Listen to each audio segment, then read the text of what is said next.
WXAV 88.3 FM Chicago, your escape from ordinary radio. My name is Pete, and that was the smooth sounds of local artist Dylan Lloyd with The Wheel.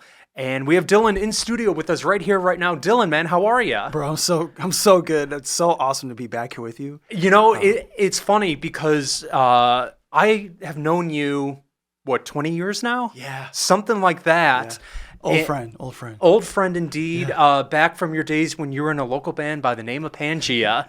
But man, I mean, it's so great having you in. How's life been? Life has been, obviously, like, it's just, I mean, for me, it's been like at the top right now. And it feels like every time I come back to XAV, there's like a new milestone I've done. But like, this feels really different recently. Yeah.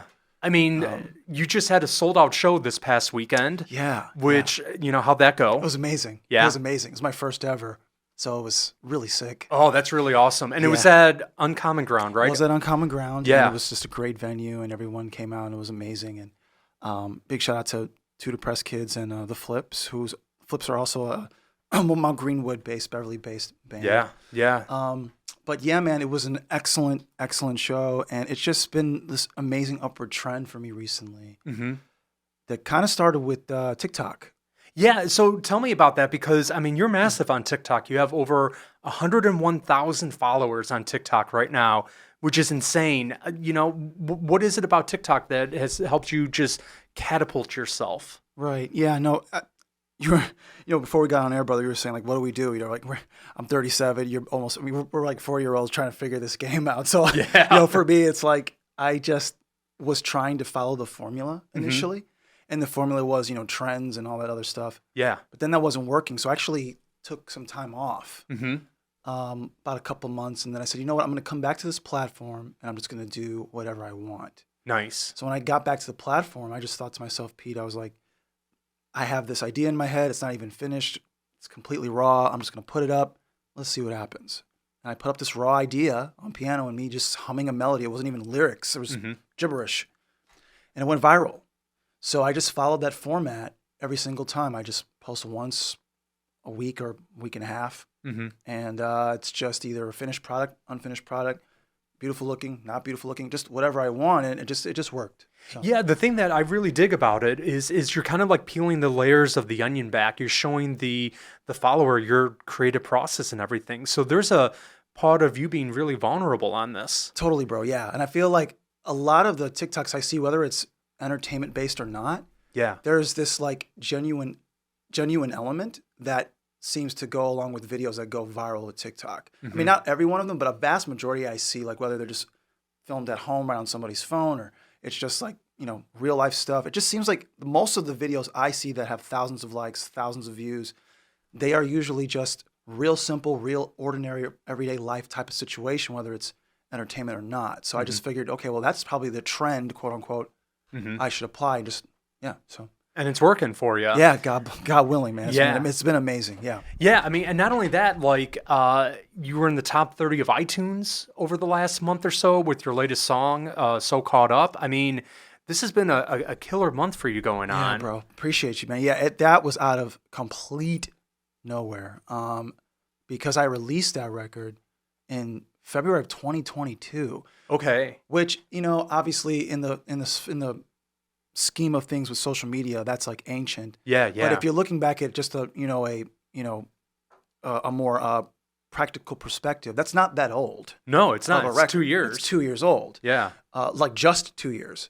So, it just got big on TikTok and then all of a sudden there it was on the chart. So it's like, I'm sitting here going, okay, sweet. Yeah. That's like amazing. Yeah. Like, it's like you're left going, where do I go from here? Just do I keep posting? So I'm just kind of sitting here going, okay, God, just show me what I got to do and just I'll keep doing it and see what, like I'm just here just trying. Now, does it kind of freak you out a little bit? I don't know if freaking out is the right word or that, but I mean, you're a operation of one. It's really you doing all this. Totally. Do you ever get like really overwhelmed with what you're working with or do you kind of feed off the energy? No, for sure, bro. Yeah, no, there is definitely an element of one for sure.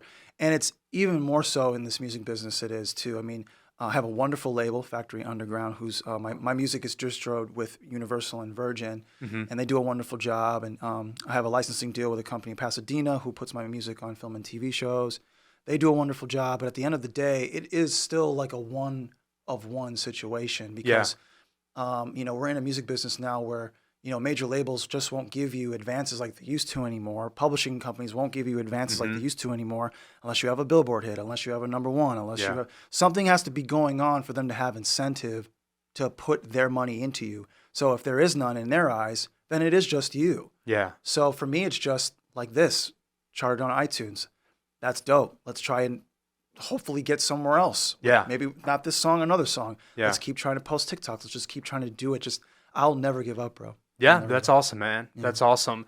So we have Dylan Lloyd here at WXAV 88.3 FM Chicago. And we got Dylan in studio with us right here, right now. How are you, man? Man, so good, dude. It's so great to be here again. Yeah, I mean, this is a little bit of a reunion. So, I've known Dylan, 2004, 2005? Unbelievable, yeah. Back in the Sunpalooza radio programming days when we would have local hours and just you would come in on a regular basis and just kill it every single time. So we got to go back to the very beginning, man. Sure. How did you discover music? Oh, God, yeah. Well, I grew up in Inglewood and grew up with my grandparents, and they showed me Michael Jackson, and he's my all-time favorite artist and everything, business, music, songwriting, everything. And that's how it began. And then when I went to St. Barnabas for grammar school, which was a wonderful choice of my grandparents to make that because they didn't want me to go to school in Inglewood. They wanted me to go out to a better neighborhood and try to get a better education. And I did.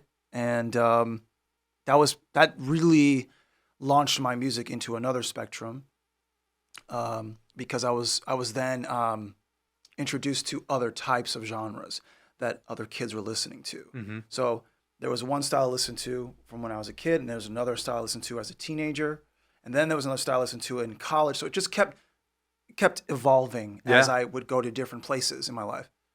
Yeah, so you kind of became like a little bit of like a melting pot and everything. Oh yeah, for sure. Because hearing that song, "Prisoner," I mean, that's you at the piano singing, and it's very, it's almost got like a folk element to it and everything. But then you had something like The Wheel, that's pure Michael Jackson, off the wall, vibing, just absolutely fantastic. Thanks, bro. But yeah, no, it's really been cool seeing like your musical evolution and how it's evolved and things like that. How do you approach writing now? Like do you go in with a melody in mind or do you start with the lyrics first? For sure. So for The Prisoner, that song was recorded and written early 2000s. So it's a really old song. And the songwriting process then, the only difference between that song from the early 2000s and The Wheel, which was released this year, the only difference is just my vocals, my tone, and the production and the opportunity. The actual songwriting process is exactly the same because I'm a musician first. I'm a piano player first. Yeah. So the piano comes first. Then the chords, or I should say implementing the piano comes first in the sense that it's the chords, and from the chords there's the melody, because I hear the melody in the chords, so the chords attract me first. And then sometimes it's the lyrics after that, sometimes the lyrics come before. Either way, it's the piano always first. Yeah. So that's always been the same. With some deviation, sometimes I'll do guitar first, sometimes even bass first. But piano has primarily been the mainstay from then to now. Okay. It's the connecting bridge. Yeah, I was going to ask you that because you, as long as I've known you, you've always been the piano guy. Sure. You know, so that's really awesome that's still kind of your go-to instrument. You're going home with the piano and everything. Still, no matter what. Even though I have guitar in the studio today, it's only because it's just lighter on my arms. Yeah, exactly.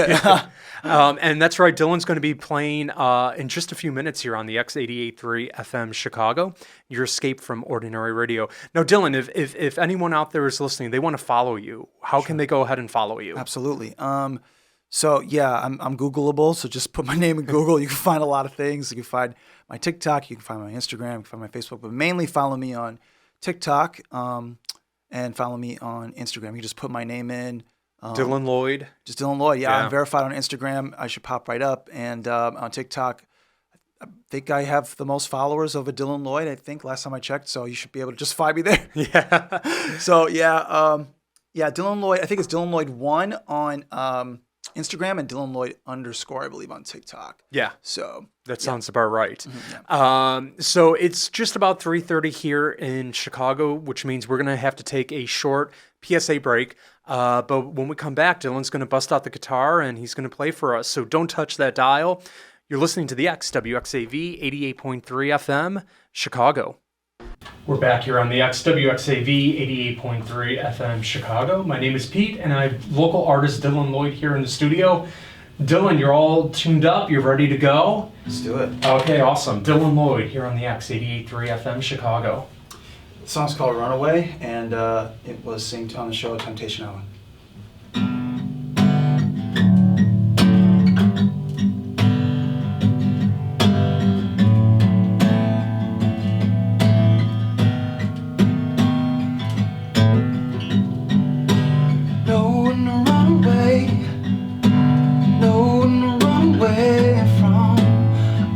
You gotta be, it's heavy on your heart.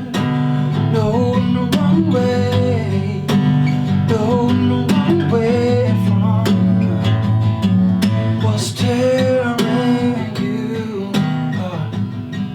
Don't talk to me, don't talk to me about the world, about the way it used to be. It never even was. You've seen the way, you've seen the way to look at us, giving up, they don't care, through these empty halls of heartbreak, halls of heartbreak.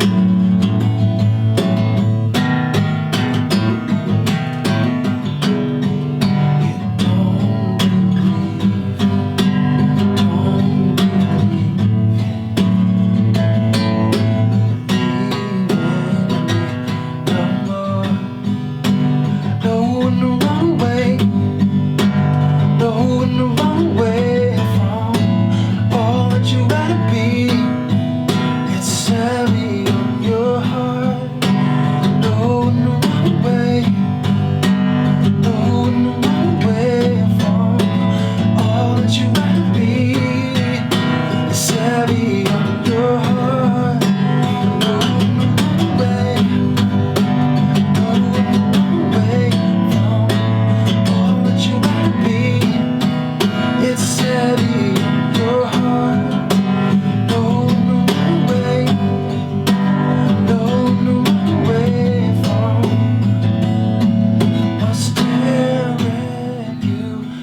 Yeah. Dylan Lloyd there with The Runaway here on the X 88.3 FM Chicago. Now you said that was on Temptation Island? Yeah, man, yeah. Was it like when one of your songs appears on like TV? That has to be like one of the coolest feelings ever. Surreal. There's like literally nothing like it. Yeah. At all, man. It's just like, I write the song having no idea where it's going to go. Yeah. And then all of a sudden it's on a show and I'm sitting at home watching it on my laptop or my phone or on TV. And I'm just like, I'm like thinking about when I wrote it. Yeah, no, absolutely. So yeah, man, it's a blessing. It's like insane. Yeah, and just the fact where it's like just knowing at the same time like millions of people they're hearing it. I mean, that's like at the end of the day, that's got to be the goal. Yeah, it totally is. Yeah, and no matter how it is, whether it's radio, it's TV, film, or all the above, that's always the goal. So yeah. Yeah. Now, since we're kind of talking media right now, I got to ask you this because I mean, you've been at this for a really long time. College radio. We've always been on the forefront of the underground and the local scenes and things like that. Totally. What does college radio mean to you? I actually want to really, really, really get more into college radio badly. I have been I feel, I'm really honest about talking about this from an artist's perspective. It's one of my weak points that I want to get really stronger is getting more into the college radio scene. I'll just be real with you. Like, I don't have any idea like how to really break in. I guess it's just kind of, because it's kind of a different era in a sense that like everyone goes right to Spotify, but at the same time, I feel like college radio is still so important and it's still so alive and so real, and it's still, to me, it's just as strong as ever. So I just feel like I need to still usher myself into it as much as I can figure out how to do it. Yeah, no, So, absolutely. yeah, I'm all ears and all open for every opportunity for college radio. Well, we got you, man. We'll help you out and everything. Now, there was some other big news that happened with you earlier. I think it was late last year, early this year, that you announced you got a book of poetry coming out this year, man. That's awesome. Yeah, dude. Thanks, bro. Yeah, man. That's wild. That's a whole COVID thing. Everybody was trying to figure themselves out and what to do with themselves in COVID because, staying safe and, or just like not wanting to go out at all. But for me, it was just, I started writing short poems on like trips from my condo to Starbucks. Okay. And I would just tell myself, as long as it would take me to get from there to there and back, that's the poem. That's it. Oh, so interesting. These poems are short. So the book's called Coffee Walk Poetry. Okay. And just a bunch of Emily Dickinson sized poems that are just real concise. That's awesome. And a book publisher picked it up, and here we are, man. It's going to come out here soon. That's amazing. Thanks, now, have you ever do you view your lyrics as poetry and everything? That's an excellent question because from a formulaic perspective and from a format perspective, they're quite different. Mm-hmm. When I write a song, there's a different approach I take to it. Yes, there could be the synonymous approach creatively. Yeah. But there is a different approach when I'm writing a poem. I feel looser and freer, not as confined to a musical structure. Mm-hmm. There is no music structure. Although sometimes, I can have a Bob Dylan situation happen where the lyrics can be just as strong on their own without music, and there's a poem in it. Yeah. But I kind of take them both separately. I take the poems in its own structure and without any musical intonation. Then there's the lyrics that are just their own, and they have to fit within a melodic parameter. Gotcha. So, yeah. That's awesome, man. That's awesome. That's right. So that's coming out later on this year. Be sure to check it out. I'm sure you'll be promoting it on your socials. So that's why it's really important. Follow him on Instagram. Follow him on TikTok. Can I say one last thing? Please. Actually, I just want to say thank you, Pete, for being an old friend, and thank you to you and WXAV. Oh, God, it's our pleasure. Nothing but love for you, man, always, and I love seeing your success, and just thank you for having me here. Yeah, no, my pleasure, man. It's always great, catching up and everything. We'll probably end up filming this for social or something like that, but I have found an old flyer for a concert that we used to put on at a church in Beverly called Bethany Union Church, and Dylan's band, Pangea, at the time was listed on the bill and everything. That's wild. It really is. That's crazy work. No, you know what's crazy is that was 20 years ago. Yeah, that's what's the crazy part. That is insane. Yeah, and it feels. I mean, we look the same. We literally do. Yeah, that's which is great. That's the good thing. I mean, I've been told I have a baby face. You do. I've also been told I have a face for radio, so you have that as well. No. Beautiful baby face. Oh well, thank you. Right back at you, man. There you go. So, but no, we got Dylan Lloyd in studio right now, and we're just talking and having a good time playing some music. Now, Dylan, what would you say is the state of the Chicago local music scene right now? I mean, you're in it, you're performing on a regular basis, things like that. Like, how's it going so far? Sure, yeah, no. I mean, I will be real with you. I need to get more out into the local scene, to be honest, because I've been in the TikTok scene so much, and that takes up so much when you're doing social media and you're rising in that media or in that area. You just dedicate yourself a lot to that. Yeah. But from a local scene perspective, when I played my gig, and talked to Two Depressed Kids, and I talked to the Flips, and they're on the road a lot, and it's as strong as ever in my opinion. From what they're telling me. Yeah, I mean, Chicago's always been a great music city, and I will always tell people, no matter what genre you're into, there's a show a night that you can go and you can check out and enjoy and everything. I agree. It's strong. Now, do you ever get a social media fatigue? I mean, so much of your energy is just going into it and everything. That's got to be draining after a while. Yeah, that's why I only post 1 week to between 1 week or 2 weeks on TikTok. Yeah, just once, and to do that to not saturate my fan base, because sometimes I have respect for people that do this, but I personally won't post up a TikTok a day or 3 TikToks a day. Yeah, I won't do that. I'll post one a week or one every 2 weeks to have my fan base have something to consume thoroughly. Yeah. And then they look forward to the next post. That makes sense. And then when they're just scrolling through, they're seeing like concise, not the same posts. So everything is different every time they're just swiping up on my TikTok. So there's a science I'm thinking about for just my TikTok personally. Yeah, no, that makes sense and everything. Yeah. It's what's that old adage? Quality over quantity. Quality over quantity. Yeah, completely. And in a lot of ways, less has been more for my career on TikTok. Yeah, well, I mean, it's doing great, man. You got over 100,000 followers, and again, be sure to follow Dylan Lloyd on TikTok and go check that out. But do you want to do another song for us, Dylan? Sure, bro. Yeah, I got one more for you. It's the song that just charted on the pop charts on iTunes. So it's called "Caught Up."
Dylan Lloyd with So Caught Up here on the XWXAV 88.3 FM Chicago.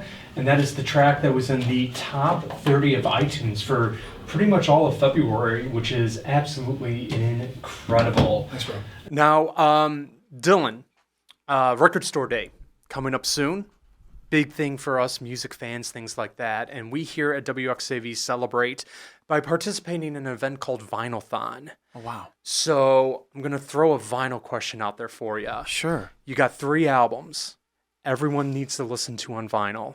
Oh. What are they and why? Sure.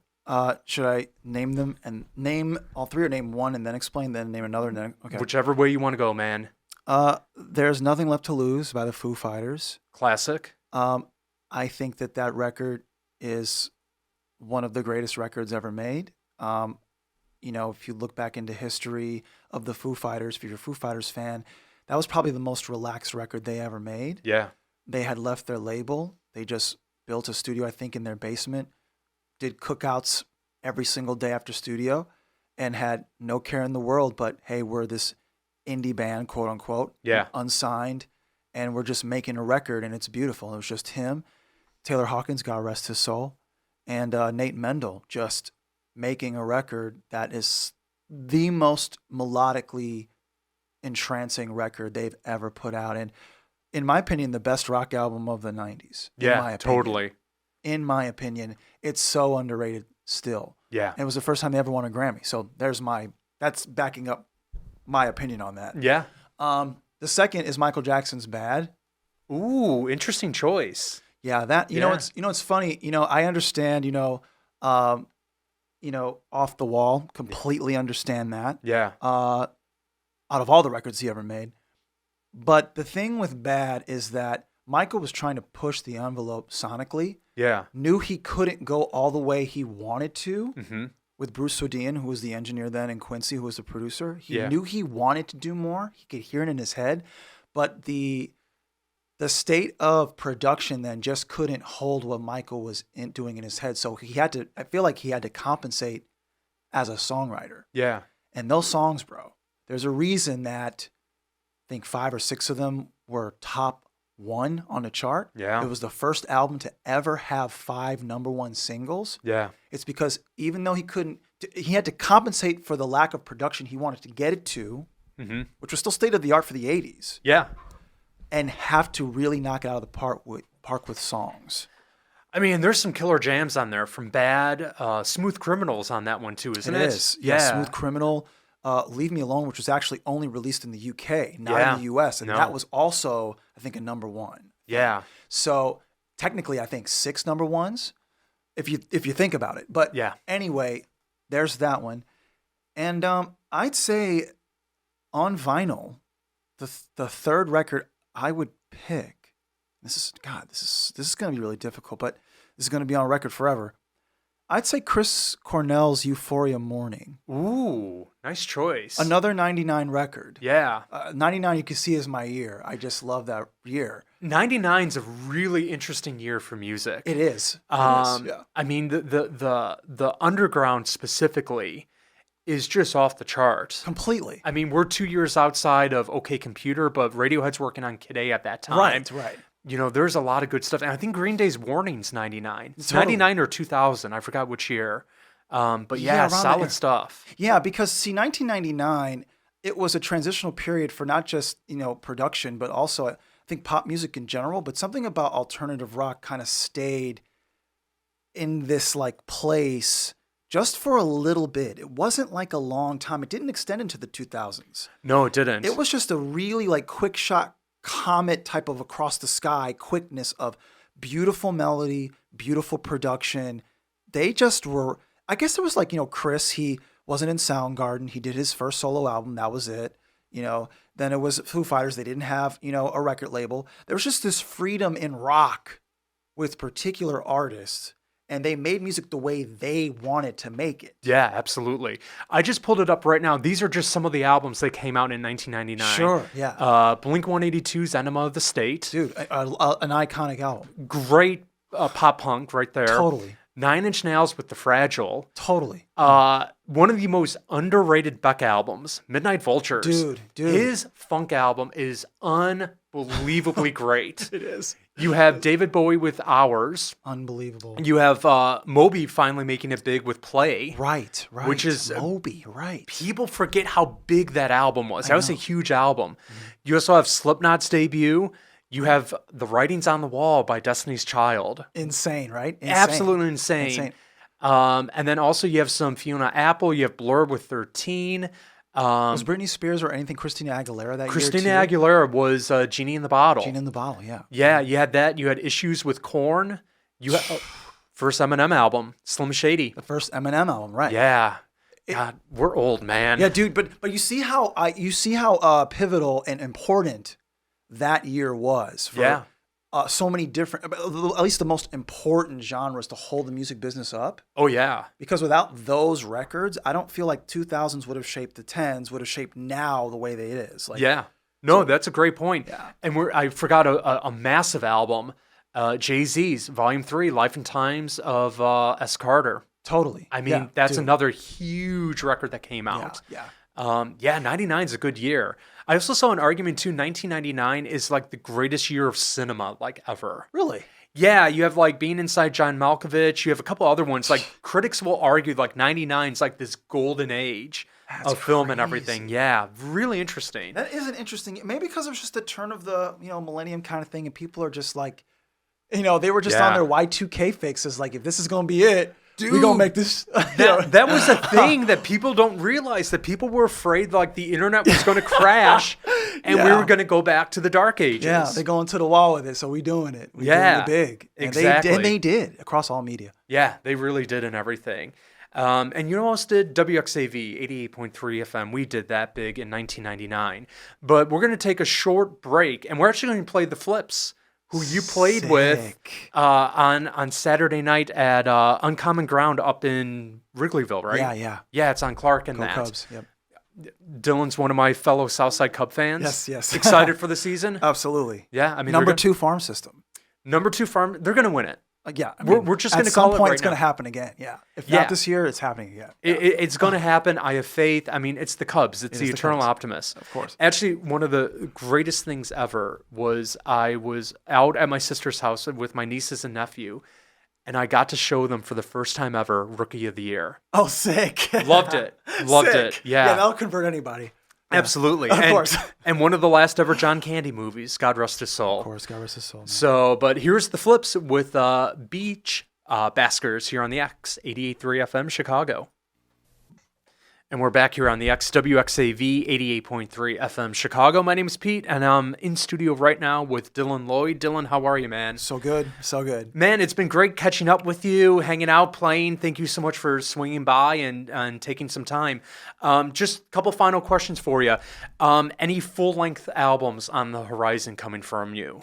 Honestly, a lot of songwriting and some singles coming out. I actually have a single that I wrote and produced with Taylor Swift's producer. His name is Christopher Rowe. Oh, that's awesome. Yeah, he worked on all of Taylor Swift's re-releases with Jack Antonoff and all of them. So it was an honor working with him. He's such an amazing person. And the song's called Home, and release date will be soon. The label will be releasing it here soon, so you'll have more information on that. But it's just singles for the time being. That's awesome, man. That's awesome. And then any forthcoming shows coming up if people want to go and check you out? There is no confirmation yet, but because I sold out on Common Ground, there's a Metro-ish thing in the works. Oh, that's awesome news. So, but we will. There's no confirmation yet. That's kind of in the background, but I am trying to play out a lot more in Chicago, trying to get my fans out more because they're wanting to see me now. So I think it's time. That's awesome, and that's awesome. Appreciate that. Wonderful news going on. Be sure to follow Dylan Lloyd on TikTok and on Instagram. Just search Dylan Lloyd, and he will pop up and everything. Man, it's so great seeing you and getting to spend some time with you again. An honor, bro. Thanks for being a friend, and just thanks to WXIV. Oh, man, our pleasure. And keep listening to the X88.3 FM Chicago. Here's a new track right now from Mumford & Sons with Pharrell Williams. This is Good People. Awesome, brother. That's awesome. That was sick. Whoop. Oh, man, I hope you get that Metro gig. Oh, dude, that would be so wild. Oh, man. Yeah, my ticket's sold out so